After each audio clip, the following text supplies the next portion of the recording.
बड़ी खबर जो मिल रही है वो दर्शकों को बता देते हैं इस वक्त की ये बड़ी खबर है। रेल मंत्री अश्विनी वैष्णव का बहुत बड़ा बयान सामने आया है। जांच पूरी कर ली गई है इस हादसे की वजह का पता चल चुका है। रेल मंत्री अश्विनी वैष्णव की ओर से कहा गया ये बहुत बड़ा बयान है। सवाल बहुत सारे थे कि आखिर इतना बड़ा हादसा कैसे हुआ। सेफ्टी कमिश्नर जल्द रिपोर्ट देने वाले हैं और रिपोर्ट मिलते ही फिर जिसकी गलती है उस पर कार्रवाई भी की जाएगी। ये बड़ी खबर आपको बता रहे रेल मंत्री अश्विनी वैष्णव का ये अब तक का सबसे बड़ा बयान है। इस पूरे हादसे के पीछे का कारण क्या था, जांच कर ली गई है। अमिताभ सिन्हा मेरे साथ लगातार बने हुए हैं। अमिताभ जी, जांच यहां पर पूरी कर ली गई है और कहा यह जा रहा है कि जल्द रिपोर्ट सौंप दी जाएगी, कार्रवाई भी फिर हो जाएगी।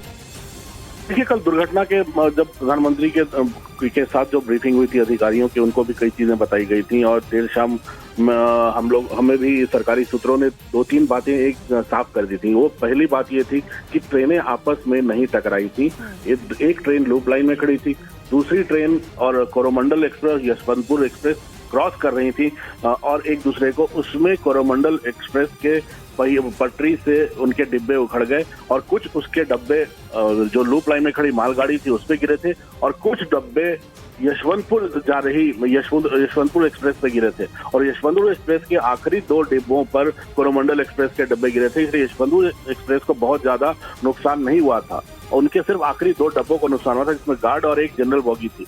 लेकिन कोरोमंडल एक्सप्रेस के 21 डब्बे पटरी से उतर गए थे, यानी सिर्फ एक ट्रेन पटरी से उतरी थी और दोनों ट्रेनों के ऊपर उसका नुकसान हुआ था। लेकिन ये बात रेलवे ने कल ही साफ कर दी थी कि ऐसा तीनों ट्रेनें आपस में नहीं टकराई थी। अब दूसरी बात जो रेलवे इंक्वायरी कर रही थी, जो कमिश्नर रेलवे सेफ्टी कर रहे थे, वो था कि कोई मैनुअल एरर तो नहीं था, ये जांचना चाह रही थी इस डिरेलमेंट के पीछे।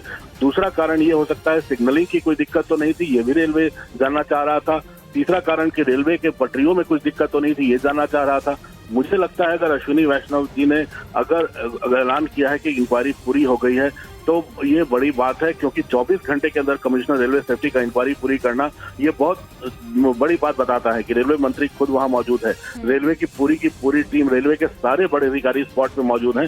तो मुझे नहीं लगता इस काम में कोई दिक्कत आई होगी जो आइडेंटिफाई करने में कि क्या मुश्किलें आई हैं। और इन मुश्किलों को देखते हुए आगे आने वाले दिनों में रेलवे सेफ्टी के जो बाकी उपाय हैं वो काफी कुछ किए जाएंगे। तो एंटी कोलिजन डिवाइस भी ज्यादातर बड़ी ट्रेनों में लग रहा है, जो लॉन्ग डिस्टेंस की ट्रेनें हैं, सुपरफास्ट ट्रेनें हैं। तो आगे आने वाले दिनों में मुझे लगता है कि पूरी के पूरी रेलवे में सारी ट्रेनों में जो देर रात ट्रेवल करती हैं, लॉन्ग डिस्टेंस ट्रेवल करती हैं, उसमें एंटी कोलिजन डिवाइस लगाने की बात जरूर शुरू होगी। लेकिन सबसे बड़ी बात है इंक्वायरी पूरी हो गई है और ट्रैक रेस्टोरेशन बुधवार तक कर लिया जाएगा, ये बात पे ऐलान कर दिया। ये बहुत बड़ी बात है और बहुत फटाफट काम किया है रेलवे मंत्रालय ने इस बार। ठीक है अमिताभ जी, आप बने रहिए हमारे साथ, मैं लौटूंगी आपके पास। लेकिन बड़ी खबर हम दर्शकों को लगातार बता रहे हैं और सबसे बड़ी खबर अब तक की ये है कि रेल मंत्री अश्विनी वैष्णव का बयान सामने आ गया है, जिसमें कहा गया है कि